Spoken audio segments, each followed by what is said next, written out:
Have you ever stood in a room full of people clapping for you, and yet felt a strange chill down your spine? Emily did. It was a Monday morning in downtown Chicago. Her name had just been announced as the new regional manager, a title she had worked years to earn. The room erupted in applause. Balloons hovered, cupcakes were passed around, and her boss gave a warm, heartfelt speech. She smiled, raised her glass, nodded politely at every congratulation. But then, her eyes locked with Sarah's, her closest colleague, her supposed friend. Sarah smiled too, but it wasn't the smile Emily expected. It was tight, delayed, and for a moment, her gaze flickered just long enough to reveal something unsettling. Jealousy. That single flicker haunted Emily more than anything that day, and it should, because sometimes the most dangerous people aren't the ones who shout at you or criticize you openly. They're the ones who smile just a little too late, clap just a little too softly, and laugh, but never with their eyes. This is the hidden face of envy. Stoicism teaches us not to waste energy unraveling the intentions of others through speculation. Instead, observe, let the truth rise from their actions. And sometimes, the most revealing action is what they do when you're winning. The most destructive envy isn't loud or violent. It's quiet. It cloaks itself in politeness, in compliments, in carefully rehearsed words. But beneath those words, something darker simmers. That darkness can't be seen directly, it's felt. A look, a pause, a question disguised as support.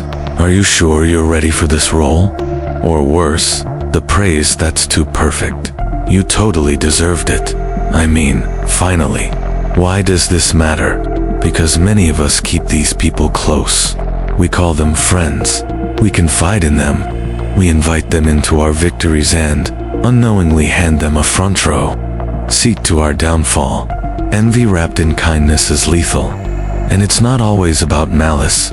Sometimes, the person smiling at you is fighting their own private war with inadequacy.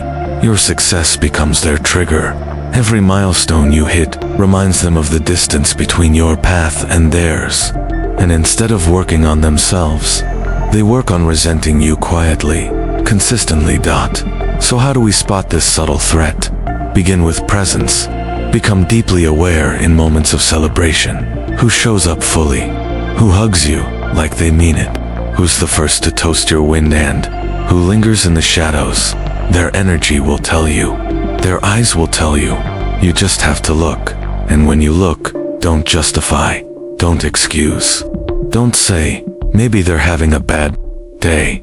Because the truth is, your victory should bring joy to those who care about you. If it brings discomfort, question the foundation of that relationship.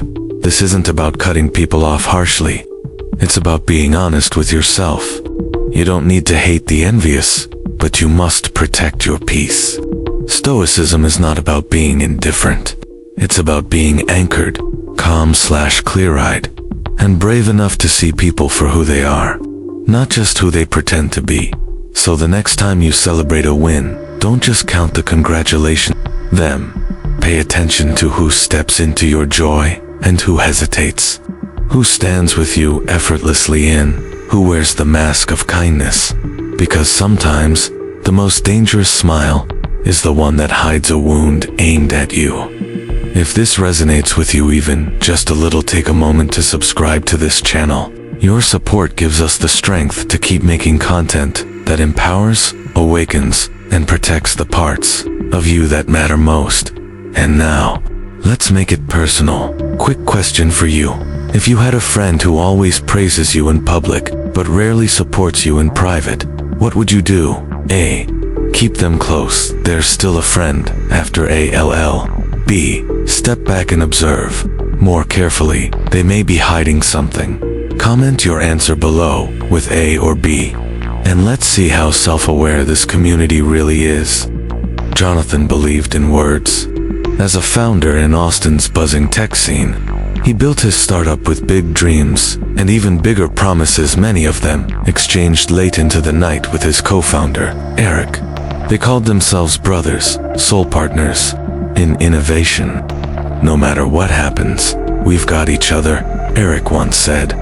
Jonathan believed it, and for a while, it seemed true. But then came the pressure. Investor meetings, product delays, hard decisions, and slowly, Eric's loyalty to his presence began to fade. He missed deadlines, dodged tough conversations, avoided responsibility. The man who once claimed, "We're in this together," was nowhere to be found when Jonathan needed him most. And that's when the truth hit. Actions don't lie, words do. Stoicism teaches us to look beyond the noise, beyond flattery, beyond promises, beyond pretty speeches. Because the essence of a person, their true characters, revealed not in what they say, but in what they do. Especially when no one is watching, when there's nothing to gain, when it's inconvenient to show up. Jonathan learned this lesson the hardest way possible. He had trusted Eric's words over his behavior. He had rationalized every red flag. He believed every excuse. Until finally, when the startup faced its first major crisis, Eric disappeared completely. Not a call, not a text, just silence. That's when Jonathan remembered something he'd once read in a Stoic journal. Judge a tree by its fruit, not by its shade. It was never about what Eric said, it was always about what he did. This isn't just about betrayal in business. It applies to every relationship in your life, friends, partners, family. We often cling to people's words because they comfort us, because they sound nice, because we want to believe them. But Stoicism doesn't give space for comforting illusions. It asks us to anchor ourselves in reality. So how do you do that? You start by noticing. You start by writing it down. Keep a small journal. Call it your behavior ledger. It doesn't have to be formal. Just simple notes. Said they would. Called didn't. Offered to help, followed through without being asked. Claimed to be supportive, criticized me to others. Over time, patterns emerge. Not stories. Not excuses. Patterns. And patterns are what Stoics trust. Ask yourself, does this person show up only when it's easy? Do they praise you in public, but ignore you in private? Are they consistent, or are they conditional? Stoicism is not about expecting perfection. It's about identifying alignment between values and action. Heraclitus, whose ideas deeply influenced Stoic thought, famously said, "Character is fate." What he meant was, who we are determines how we act. And how we act, in turn, determines where our life leads. It's all connected. But there's another angle to this, our own behavior. Before we point fingers, Stoicism encourages introspection. When was the last time you made a promise you didn't keep? When did you show up only when it was convenient? The same lens you use to observe others, you must also turn inward. Are your values aligned with your actions? Jonathan, after everything, didn't become bitter. He became clearer. He rebuilt his team. He stopped listening to empty assurances. He started measuring loyalty by effort, not eloquence. And most importantly, he changed how he trusted. He no longer believed in declarations. He believed in demonstration. You should too, because in a world where it's easier than ever to say the right thing, doing the right thing is what sets people apart. The Stoics remind us, don't explain your philosophy, embody it. So stop asking what people say they are. Start watching what they show they are. Actions don't just speak louder, they never lie. Marcus never expected success to feel lonely. He had spent years in the chaotic, colorful world of Los Angeles design, building his portfolio with quiet passion and relentless dedication. When the international award came, it felt surreal. He could finally exhale, finally stand tall, finally say, I made it. But almost immediately, something else crept in, a feeling he couldn't name at first. A weight, subtle but real, settling in the spaces between congratulations. It came from people like Adam. Adam had been Marcus's friend since college. They had once dreamed together, designed together, even failed together. But something shifted after Marcus's win. When Marcus shared the news, Adam replied, "That's cool, but it's not like you won a Grammy." It was masked as a joke, but it didn't feel funny, and it didn't stop there. Over the following weeks, Adam's messages became shorter, his tone sharper. When others celebrated Marcus online, Adam was conspicuously silent. Success had triggered something. Not celebration, but comparison. Not support, but discomfort. And that's when Marcus started to see it. The invisible enemy behind so many failed friendships. Envy. Stoicism teaches that external events, fame, awards, recognition are not what defines us.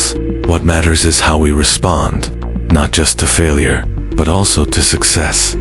Because success can be a test, not only for you, but for the people around you.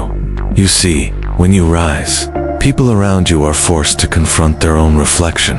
Some feel inspired, others feel threatened. Your progress becomes a mirror. For the insecure, it reflects their inaction. For the envious, it's a spotlight on their perceived inadequacy, and they react not with outright hostility, but with subtle withdrawal, sarcasm, or even veiled criticism. It's a kind of mourning. They're not mourning your success, they're mourning the version of themselves that didn't achieve it. The signs are often quiet, backhanded compliments. Must be nice to have that kind of luck. Or constant comparisons. You're doing great though, Jess already got promoted last year. Or they remind you of your flaws right after praising you. You've come a long way, especially considering how insecure you used to be. These aren't random, they're projections. Their envy isn't about you. It's about what your success awakens in them. A Stoic doesn't absorb these reactions. They observe them, without judgment, without retaliation. Stoicism teaches us not to control others, but to remain anchored in our own values. If someone cannot celebrate your joy, it's not your job to make them comfortable. It's your job to protect your peace.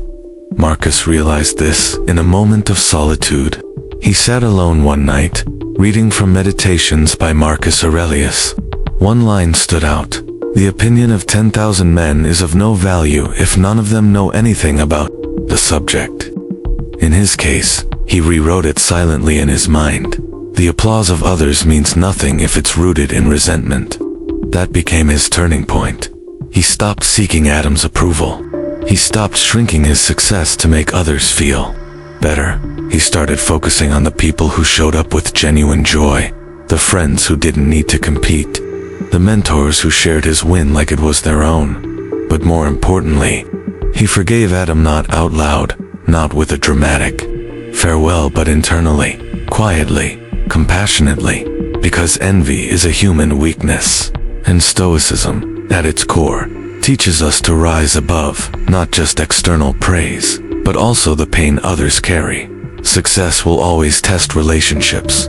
It filters out the people who only liked the old version of you, the one who wasn't doing too well. And that's okay. Let them go with grace. Let the discomfort they feel stay with them. Your only task is to continue forward, humbly, calmly, and with a heart still open to love, but not to illusions. As Marcus learned, the loneliest moments often follow the most triumphant ones. Not because you've changed, but because your light reveals the shadows around you, and sometimes that's the price of growth. Lena had always been the dependable one. Working in the fast-paced tech scene of Seattle, she was known for her focus, her fairness, and her refusal to play games. Her coworkers respected her even if they didn't always understand her high standards. But one afternoon, after leading a difficult project to completion, Lena overheard something that made her question everything. She had stepped into the hallway, just as two colleagues exited a meeting room. They hadn't seen her. One of them, Julia, who always greeted Lena with warmth and praise, was laughing. "She acts like she knows everything," Julia said. "That perfectionist attitude is exhausting." Her voice held no malice. It was casual, effortless, like a truth she'd been carrying for years. Lena didn't confront her. She didn't speak a word. Instead, she walked back to her desk, sat down, and stared at her screen only now. Everything looked different. Julia's compliments from earlier that day echoed back to her with new weight. They had felt kind. Now they felt rehearsed. What hurt wasn't the criticism, it was the duplicity. This is where Stoicism draws a sharp line between words and character, between surface and substance. A Stoic doesn't fear criticism. On the contrary, they welcome it so long as it's honest. What they do fear, however, is inconsistency. Because inconsistency reveals something far more dangerous than disagreement.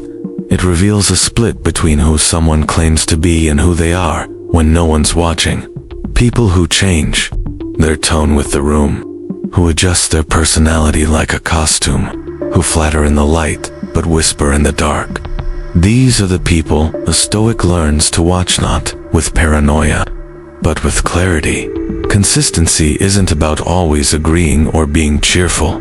It's about being rooted, about aligning values with behavior. A person who says they value honesty, but gossips when the door closes. A person who claims to support growth, but crumbles when offered feedback. These fractures may seem small, but over time, they corrode trust, and trust, once lost, rarely returns the same. Lena began paying closer attention, not just to Julia, but to everyone. She noticed how some colleagues only participated when a manager was present, how others spoke like mentors in meetings, then undermined juniors privately. It was disheartening at first, but then it became clarifying. Because once you see inconsistency for what it is, a form of self-preservation, not cruelty, you stop taking it personally, and you start choosing your circle more wisely. Criticism, in Stoic practice, is not a wound, it's a window. Marcus Aurelius wrote, "If someone is able to show me that what I think or do is not right, I will happily change." A Stoic welcomes truth like a tool, not a threat. But this only works in environments where truth is safe to share. So the question isn't just how others criticize, it's how they respond to being criticized. Do they shut down, defend blindly, or do they lean in, ask questions, and reflect? The answer reveals their level of self-awareness, and it also tells you how deeply you can trust them. Try it. Offer gentle feedback to someone you're unsure about. Not to test them, but to understand them. Observe their tone, their posture, their follow-up. Do they change the subject? Do they remember what you said next time?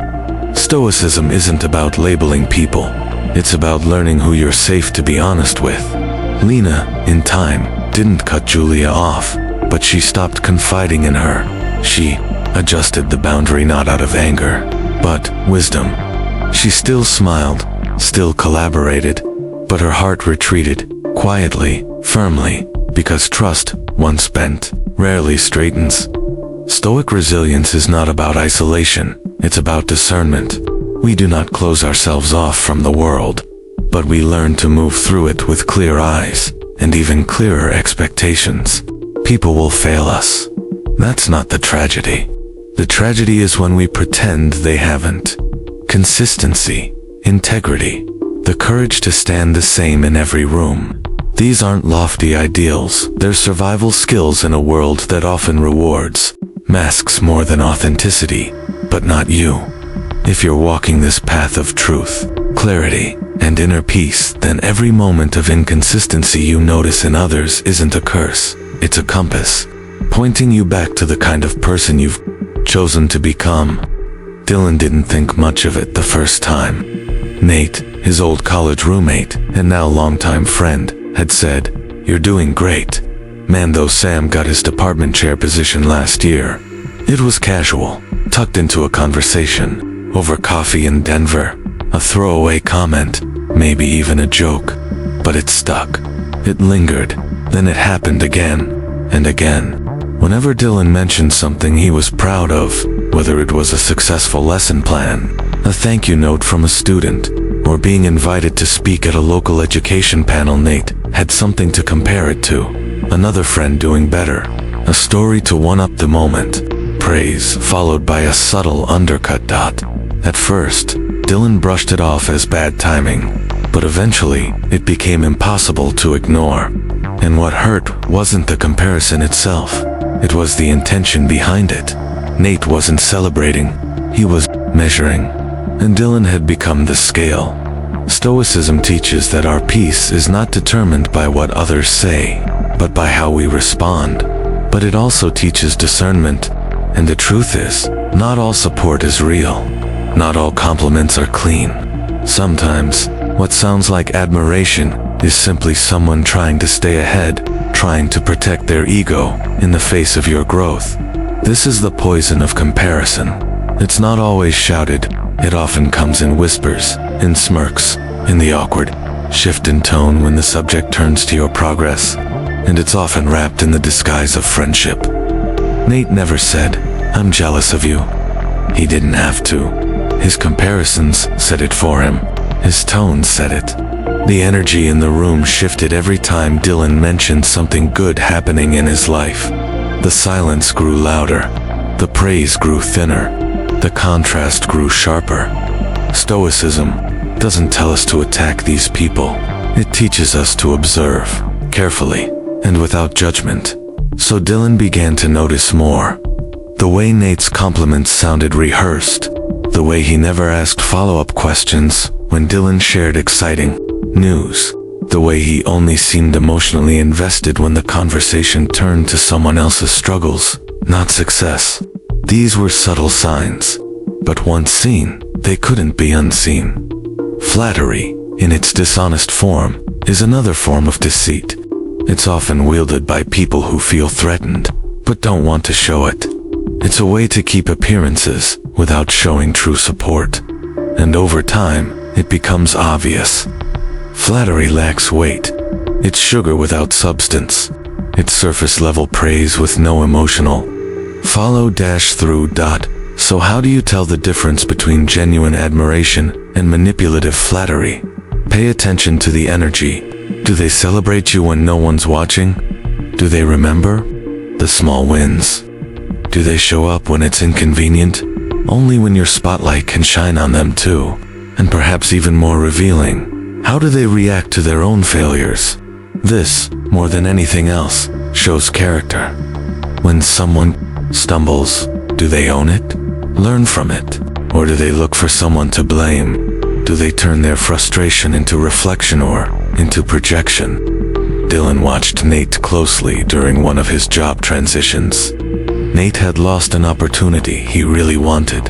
Instead of acknowledging his own lack of preparation, he blamed the system, blamed the interviewer, blamed people like Dylan for being too polished.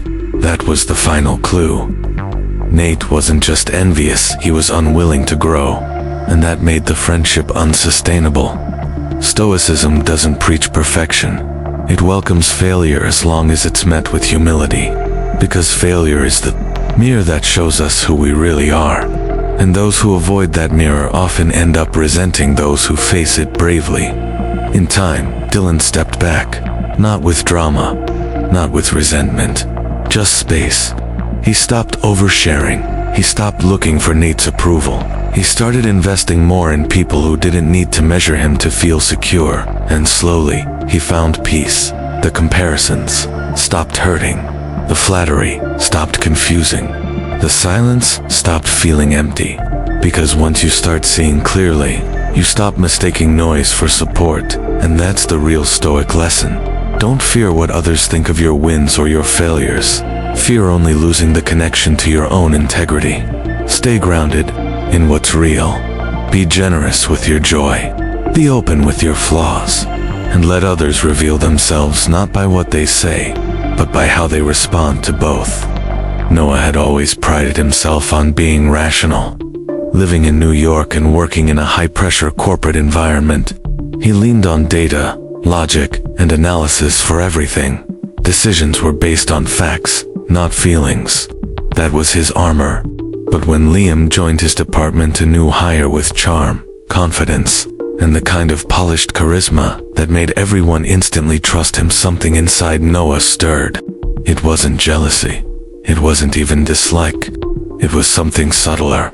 A quiet, persistent unease. Liam never did anything overtly wrong. He offered help. He complimented others publicly. He brought coffee to meetings. And yet, whenever Noah interacted with him, he walked away feeling drained, guarded, like he'd been subtly measured and filed into a category he didn't agree with. At first, Noah dismissed the feeling. He told himself he was overthinking, that he needed to be more open. But the unease didn't go away. In fact, it grew stronger, not because Liam changed, but because Noah started noticing the little things he had previously ignored. The way Liam's compliments came with a strange delay. The way he repeated phrases from others as if scripting sincerity. The way he always asked questions that seemed friendly, but somehow always led the conversation back to him. Then came the tipping point. During a department meeting, Noah presented a new initiative, something he'd worked on for months. The feedback was positive, even enthusiastic. But later that day, a colleague casually mentioned that Liam had questioned Noah's leadership approach in a side conversation. Just minor stuff, they said. He seemed supportive though. That's when Noah stopped second-guessing himself. Stoicism teaches us to listen not just to the world, but to ourselves. There is a wisdom within Usan inner voice that speaks softly, but truthfully. In Stoic terms, it's the clarity that arises when emotion and ego fall away. And more often than not, it knows long before we do what is real and what is false. Noah began to understand that his discomfort wasn't paranoia. It was perception. We often ignore this voice because it isn't loud. It doesn't scream for attention. It simply waits. Waits for us to slow down, to be still enough to hear. But in a world filled with distractions and expectations, stillness is rare. So we rationalize what we feel. We call it being professional or giving people the benefit of the doubt. But deep down, we already know. The Stoics taught that intuition, when divorced from fear and ego, becomes insight. And when your inner voice tells you something feels wrong, even when you can't explain why it's worth listening. Not to judge, but to observe more closely. Noah didn't confront Liam. He didn't start a battle. He simply began to step back, to trust his instincts. He stopped oversharing. He stopped seeking Liam's validation. He let the relationship drift without forcing connection. And in doing so, he found something rare in the corporate world, peace of mind. He also found something deeper self-trust. When you stop needing confirmation from others to believe what you feel, you become rooted. You don't swing with others' moods. You don't question your value based on how someone else treats you. You become, in the words of Marcus Aurelius, like a rock the waves keep crashing over. It stands unmoved, and the raging of the sea falls still around it. Your inner voice is that rock, not infallible, but invaluable.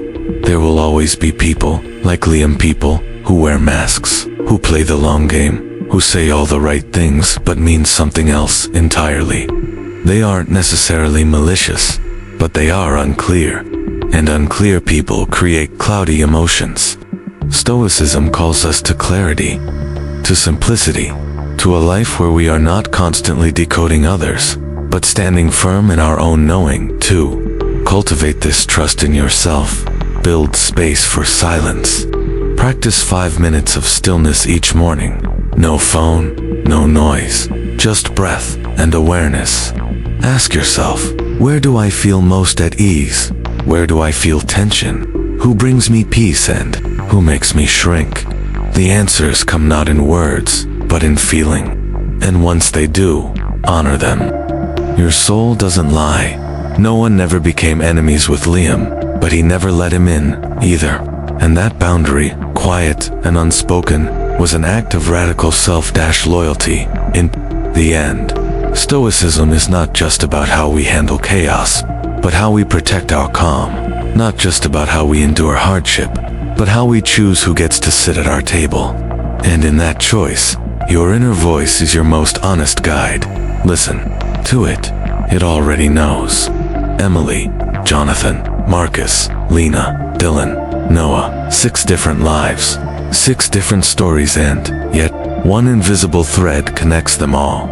Each of them confronted the same silent adversary, deception hiding in plain sight, wrapped in politeness, coated with charm, disguised as friendship.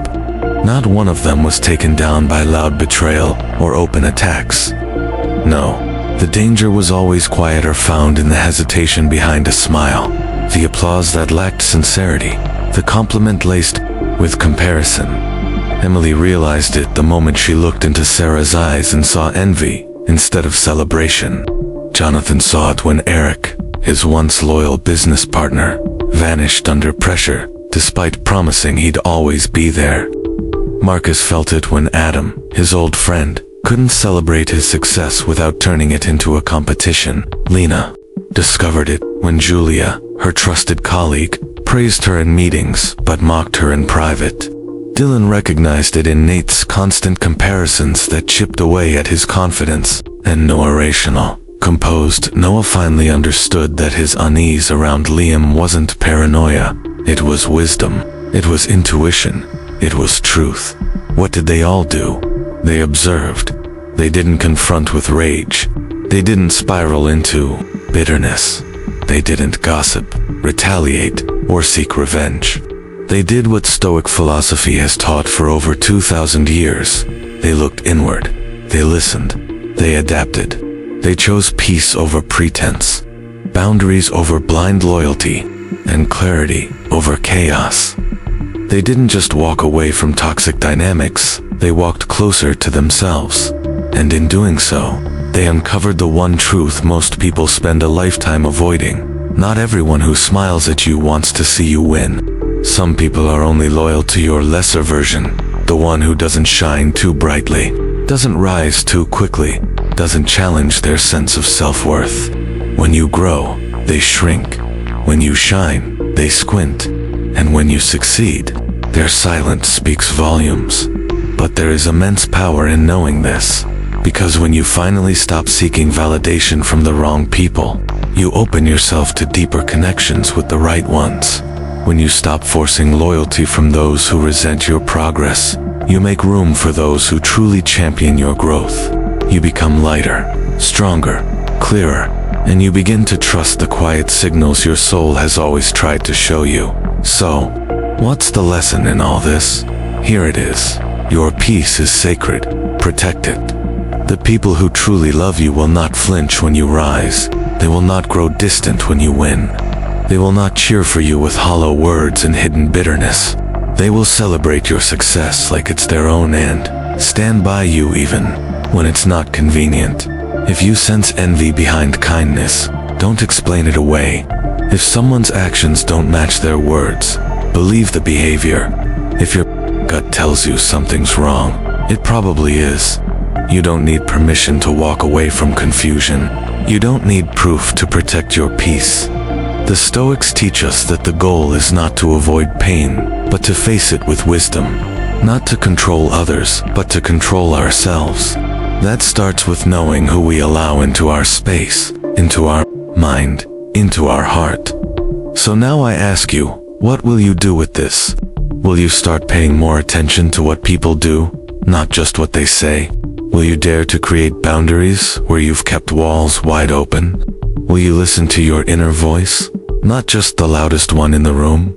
We'd love to hear your thoughts. Comment below and tell us, have you ever experienced hidden jealousy from someone close? What did it teach you? How did you respond? Your story might be the mirror someone else needs to see clearly. And if you found even one truth in this video that stirred something inside you, please subscribe to this channel. Your support is what fuels us to keep sharing content that empowers, heals, and brings clarity to the noise. This journey isn't just mine or yours, it's ours, and together we grow stronger. Let Stoic wisdom guide your path forward. Until next time, stay rooted, stay wise, and protect your peace.